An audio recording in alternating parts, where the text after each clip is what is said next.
The media is not revealing the whole story about Madaya.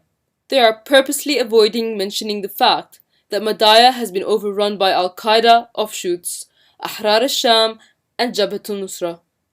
Jabhat al-Nusra is listed as a terrorist organization by the UN, and Ahrar al-Sham was founded by a member of Al-Qaeda. These same Al-Qaeda groups that have taken over Madaya are sieging two towns in the north of Syria, Kafraya and Fuwa, and have been starving them for years. This is a case of the mainstream media's selective humanity. They cry crocodile tears over Madaya, while deliberately ignoring Fuwa and Kafraya. This is because France and the US are backing Al-Qaeda in Syria and see it as their ticket to regime change. Instead of pressuring Al-Qaeda into leaving Madaya, or allowing the civilians to leave, instead of pressuring Al-Qaeda into breaking the siege on Kafraya and Fuwa, they are only advocating that the Syrian military should give up Madaya to Al-Qaeda, while Al-Qaeda holds their siege on the other two towns. It is no secret that the Syrian people are suffering through this war.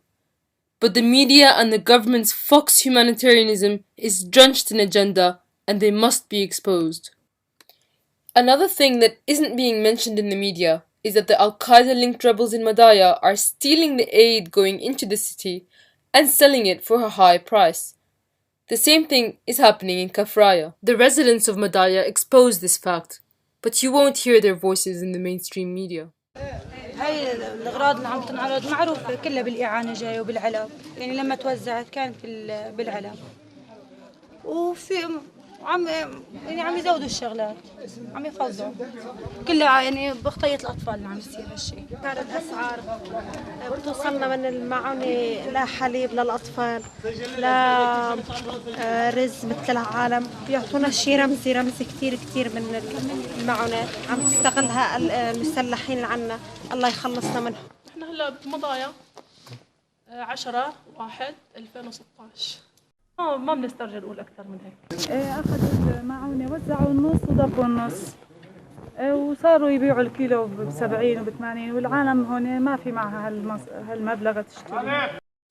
إن سبب المسلحين فوق ما عم يطلع لنا شيء، يعني ما في أكل لا في شرب لا في شيء فوق، بس يعني حالتنا عم يبيعوا الكيلو رز ب100 ليرة، كيلو البرغل ب100 ورقة، ونحن حالتنا يعني شفت ما في الواحد يدفع كل يوم 100 ورقة حق الكيلو الأكل.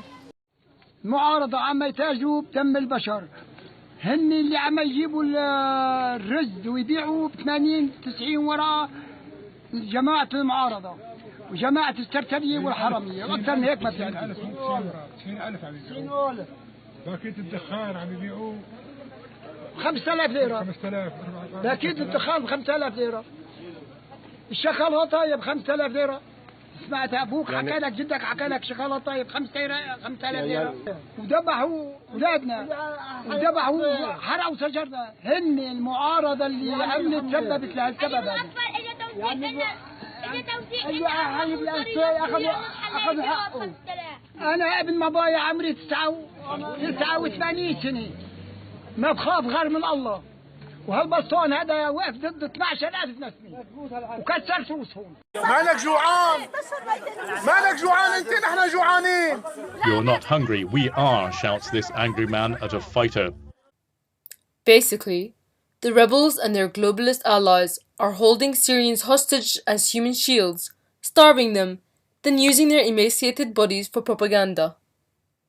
On that note, there are few images of people inside Kafraya or Madaya, so the media has been using images of emaciated people from other places to exaggerate the situation in Madaya. The photo of this emaciated boy had been used by many sources, including the Associated Press, Australian News, and Intelligence Spectator, which claims it was taken in Madaya, but it is in fact an image that was released in 2015, and the original seems to have been stretched by the Intelligence Spectator to enhance the boy's skeletal frame. BBC's Jim Muir posted a video of this boy claiming he is starving in Madaya. The original video is in fact from Yarmouk camp in 2013, not Madaya. The image of this boy, posted by Vice News and Donatella Rovera, Amnesty International's senior crisis advisor, is not from Madaya as they claim, but was in fact first posted in 2013. This picture that Al Jazeera claimed to be from Madaya is not even from Syria. It's a random homeless man from 2009. This is the second time this little girl's picture was used for propaganda in the war, the rebel supporters having stole her photo from Facebook. This time, Al Arabiya, Saudi Arabian satellite television, claims she's a starving girl in Madaya. But she isn't from Madaya, nor is she from Syria at all. She's from Lebanon. بترفل سايماني بمضايا صورة اللي نزلت على الفيسبوك هي غلط.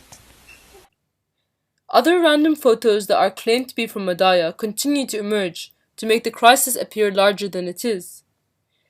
The United Nations has reported only one case of death due to starvation in Madaya by a 53-year-old man. But Doctors Without Borders, which does not have any personnel on the ground in Madaya, are relying on Al-Qaeda's figures. The media claims that 40,000 people are starving in Madaya, but according to a census linked from Wikipedia, Madaya only has 9,000 residents. This is what Madaya's population actually looks like.